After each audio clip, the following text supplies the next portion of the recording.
Well, hey guys, welcome back to another episode of Automotive Insight. Today we have a 2012 Mercedes CLS300. This is the four-wheel drive 4Matic version of it. The customer's complaint was originally that there was kind of a squeaking noise while driving, and it progressed to the point where it just became a extremely bad vibration and then ultimately a clunk. So let's get into it. So this is the front drive shaft up by, I guess, what they would call the differential, or I don't know. But anyway, this is on the front. Looking at the car, transmission, front of the car. You can see the U-joint went bad.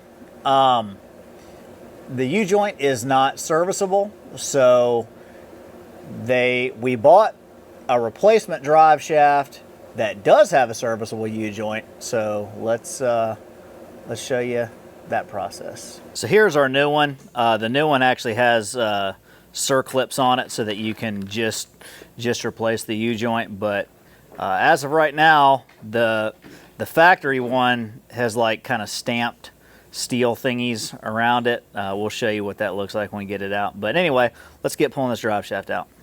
So this thing's missing all kinds of undershields. I feel like there's probably supposed to be one here, and this is probably supposed to be up. So I don't actually know what they look like originally, but I would assume that there's something here and something here. But anyway, the bolts that we have that are remaining are 8mm. I don't know exactly how this thing is originally on. It looks like it probably at one point was attached here. I don't know.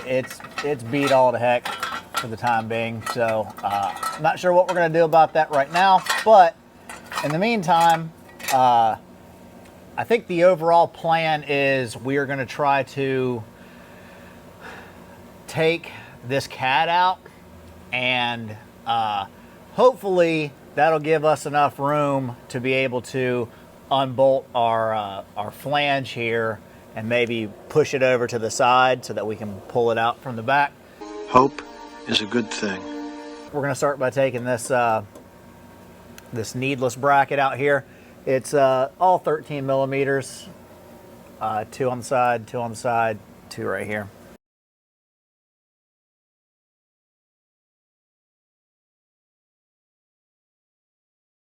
So we have a flange up there.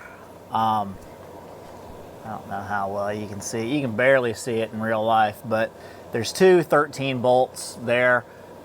We're gonna go ahead and get those out.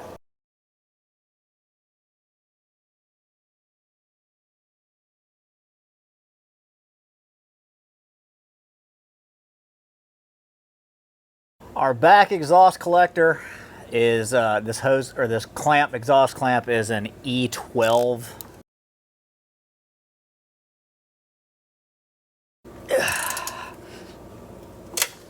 Yeah. So we got both of our clamps loose and broke, and now we're going to try to separate this pipe from the resonator here. Ugh.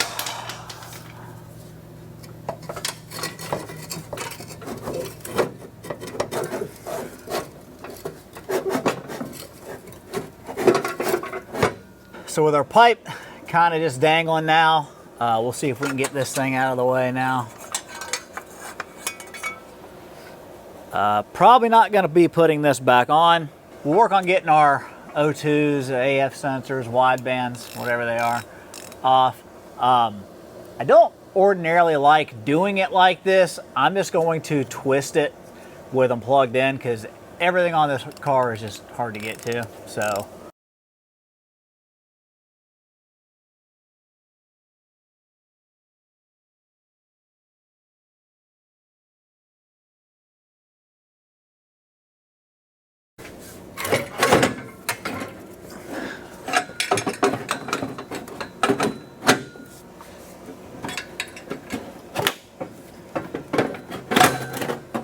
So we're in a bit of a tight spot here. We're in a tight spot. This thing is like, you know, just all cattywampus, so we're gonna have to try to beat it out as best we can.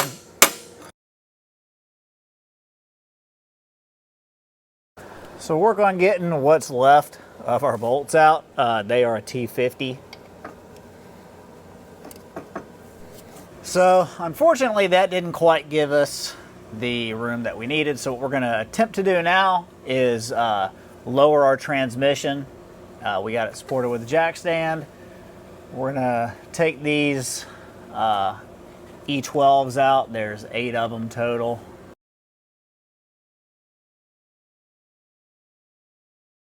So that gave us enough room to go over top of our differential. Now, I think this thing goes in just like a CV axle clip. So in theory, we ought to be able to whack it that direction and it pop out down here by the transfer case.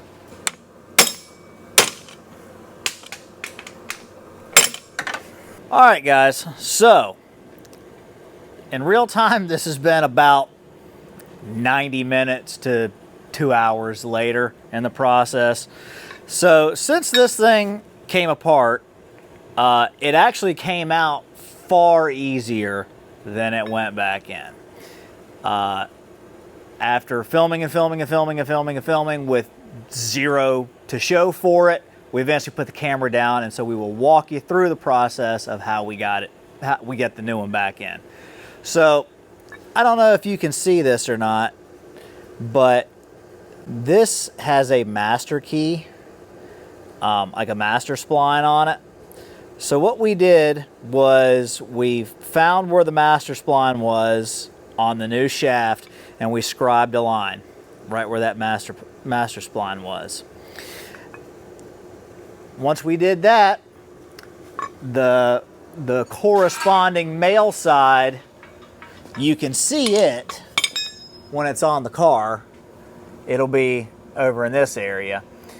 So we pulled this boot back so that we could see the actual splines on it, and we got it lined up so that we could get it back in. Now, much easier said than done, because there's effectively no room here to do anything.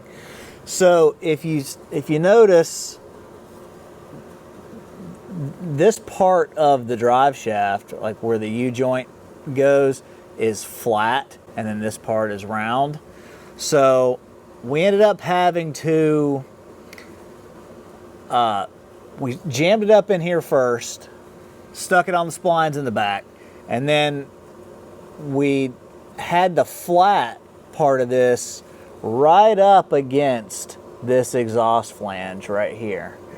So once we got the other side started, the back side of it, we got it started a little bit. It was a matter of just, we'd go pound over here a little bit, and then we'd work our way back forward and kind of move the flange around a little bit and kind of pry around on it. It sounds easy. I don't know what the actual process for this is, but it's extremely time consuming and extremely frustrating. It took both of us pulling, prying, doing stuff. And another thing was, I was having to go to the back and rotate the tires like this so that the front shaft would actually be moving so that we could get the splines lined up. So anyway, sorry we didn't film it, guys, but I mean, I'm actually bleeding from this job, so take that with a grain of salt. Anyway, we'll go ahead and put the rest of this stuff back together. Oh, and you also, we were trying to mess around with this thing, so you have to fish it in this way first, and then jam it in this way, and then jam it in this way, and then jam it, and then do this a lot.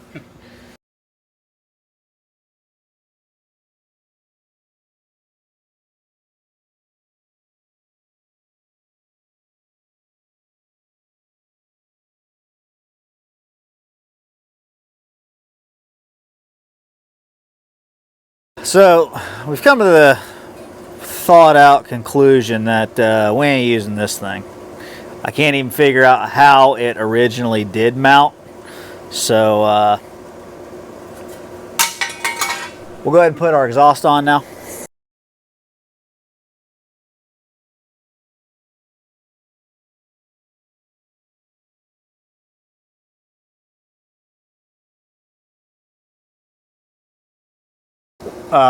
You know, I'd stated before that I don't like unscrewing them that way, but if you do it, coil it back the other way first.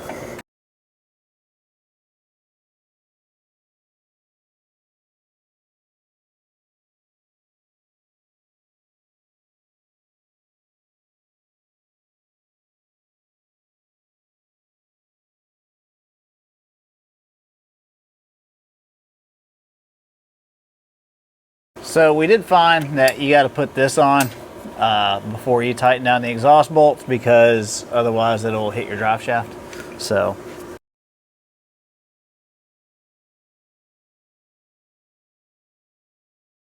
go ahead and put our exhaust clamps back on. I got it cinched down together just because they were kind of wanting to separate.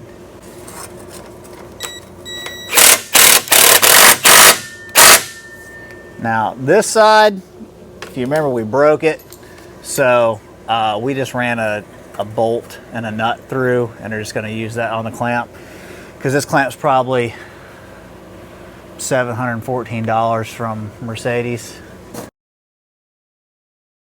We got it all back together, got what's left of the undershields put back on. I realized that this probably wasn't our best video.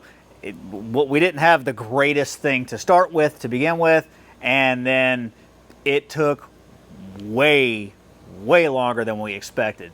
So that being said, if you're just the average Joe DIY type of person, don't do this job. This job, it sucked with 2 professional mechanics, with a shop, with a lift, full of tools. So if you're gonna try to attempt this at your house, I'm just telling you, don't do it. Like, I know that we're a tutorial channel and we show you how to do stuff. Don't. I'm just telling you, don't do this. Don't do this job at your house.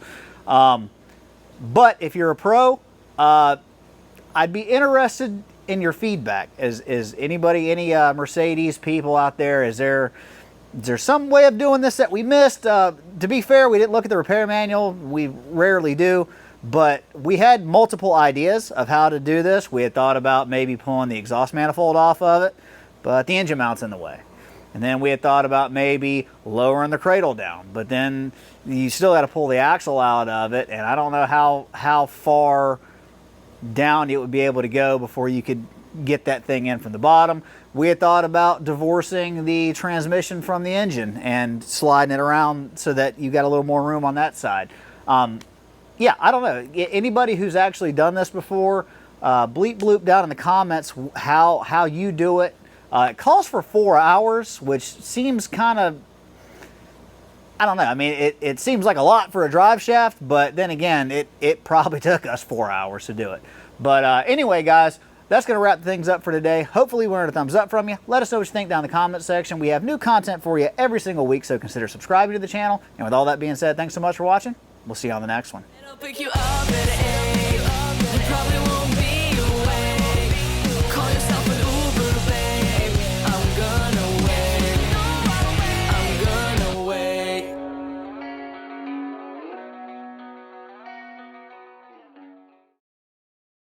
Dude, I got a mouthful of food right now. You? Okay.